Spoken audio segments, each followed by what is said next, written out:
This is the Balanced Leader Podcast, the podcast that helps leaders elevate their well-being and create healthier workplaces. My name is Rob Hills, and I'm your leadership and well-being coach. Welcome back to part 2 on reflective practice. In part 1 of this 2-part series, I introduce you to reflective practice, what it is, what the benefits are, and how to do it. If you haven't listened to part 1 already, I strongly recommend that you go back and check it out first. It really is a good foundation for what we're going to be talking about today. In today's episode, as promised, I'm going to introduce you to a more formal tool called the Gibbs Cycle, which is going to take your reflective practice to a whole new level.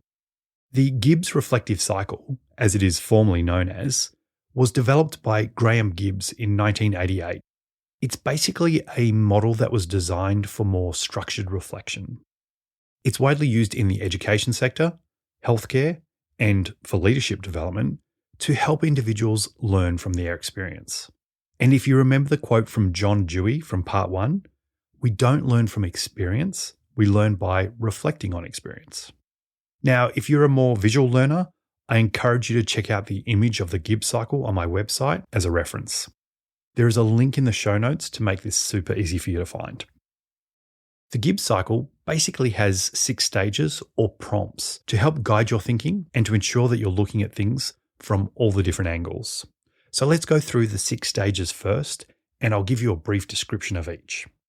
The first stage is description.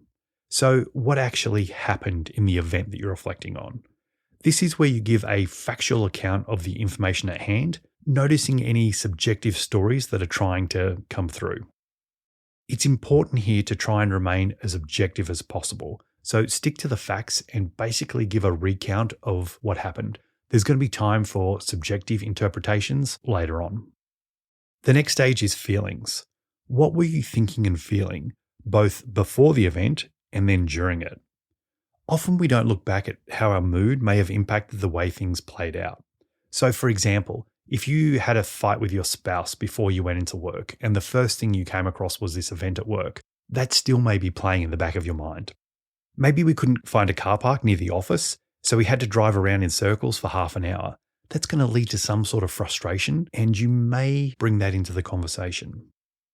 These things could have shaped your feelings during the event, even though we don't think about them at the time. And also reflect on what you were thinking and feeling during the event. So what are the feelings that were coming up for you? What made you react a certain way, for example? The next stage is evaluation.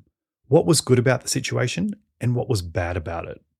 We tend to think just because overall the situation didn't go as well as we would have liked, that everything must have been bad. But that's not always the case. For example, the fact that you had the difficult conversation, despite its outcome, is a really good thing because at least now it's out in the open. So try and jot down some good things about the situation and also the negative things as well. The next stage is analysis. What sense can you make of the situation? Here, I encourage you to be a little bit more subjective. As you try and find out exactly what happened, you can imagine yourself as a detective trying to get to the bottom of the mystery. What happened here? Why did it happen? Who was involved? Look for clues as to why the other person responded or behaved the way they did. You can spend a little bit more time in this situation, just going back and forth. The second last step is conclusion. What else could you have done in the moment to change the course of the outcome? Now, if the situation was negative, what steps could you have taken to bring things back on track? I know for me, sometimes when a person starts to escalate, like emotionally, I start to escalate as well. So one of the things maybe you can think about is, could I have regulated my emotions just a little bit more? Could I have stopped in the moment and taken a breath or a pause and tried to approach the situation a little bit differently? Or could I have even said, this is probably not going that well.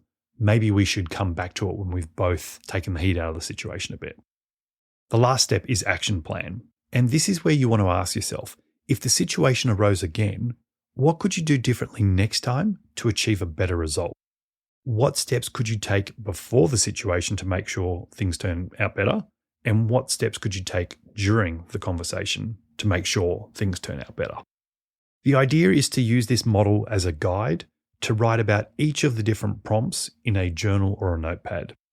Each prompt is a guide for what you can write about to reflect on what you noticed about the event in each of those different categories. Let me give you an example of an event that happened in my life that maybe you can relate to. And this is going to show you how I responded to each of the prompts and hopefully help you embed the learning a little bit more. So if we go back to the first prompt, number 1, description. A couple of years ago now, I was in a team meeting and 2 of the people in the meeting, Alex and Jamie, not their real names, Alex was criticizing Jamie's work and being quite negative about it. Jamie responded really defensively, accusing Alex of nitpicking. The argument really escalated quite quickly, and they both started to raise their voices and they kept going back and forth. I interrupted them, I asked them to calm down, and then just moved on to the next agenda item without addressing the conflict. Notice how I'm not jumping into how I was feeling or what I should have done yet differently. So I'm not defending what I did. I'm just saying objectively what happened in the situation. Number 2, feelings. I felt really anxious, and unfortunately I was unprepared when the argument broke out. I was frustrated with both of the team members for being really unprofessional, and I was a little bit embarrassed within myself that I didn't handle the situation effectively. I also felt guilty for not addressing underlying issues sooner because this had been heating up for a while and I kind of knew about it. So I felt bad that I didn't get ahead of it before it erupted. Number 3 is evaluation. So the positive thing that I took out of the situation was that I acted quickly to stop the immediate argument. I didn't just let them go WWF style for the rest of the day, back and forth, back and forth. So I did put a stop to it. Some of the negative things, I didn't address the root cause of the conflict, potentially allowing it to get worse before it got better. I also really didn't demonstrate effective conflict resolution to the rest of the team. I was probably too focused on sticking to the agenda, and I kind of just got back on point, and I was focused on the task instead of what I should have been focused on, which was the team. Number 4, the next step is analysis. So if I really reflect back on what was going on before the meeting, the conflict probably came about because of unclear roles and communication issues within the teams. And definitely there was some different working styles between Alex and Jamie. I think I avoided addressing the tensions earlier, which allowed it to escalate more quickly. And I also think the fact that I wasn't comfortable with conflict really made me ill-prepared to handle the situation as effective as I could have. Number 5 is conclusion. I could have definitely handled the situation better. Here's a couple of things I think I could have done better. I could have addressed the tension between Alex and Jamie earlier before it became an issue and before it erupted. I should have taken a moment to compose myself before intervening. And this is something that I work on all the time, particularly around mindfulness, just being a little bit more present in the situation, noticing when I can feel that tension in my body and just giving myself a little bit of space before I respond. I could have used active listening techniques to try and understand both perspectives a little bit better. And I should have had some clear rules or boundaries around professional behavior in team meetings. Number 6, the last stage is action plan.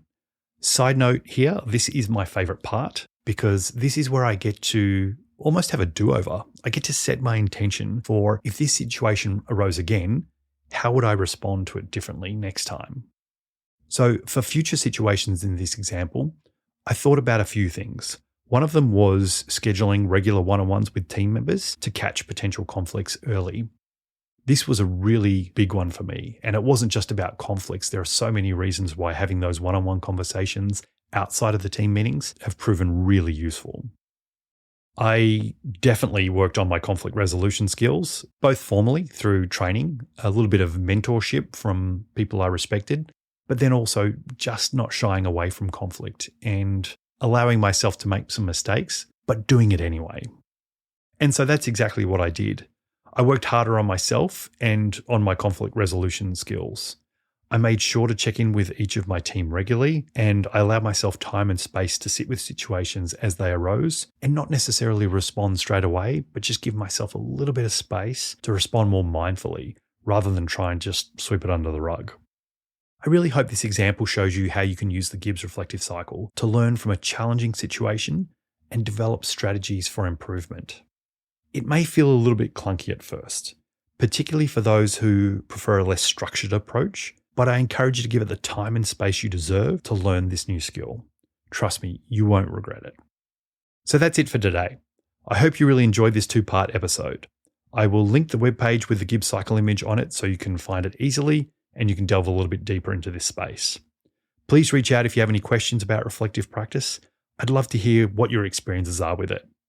Enjoy the rest of your day, and I look forward to speaking to you next time.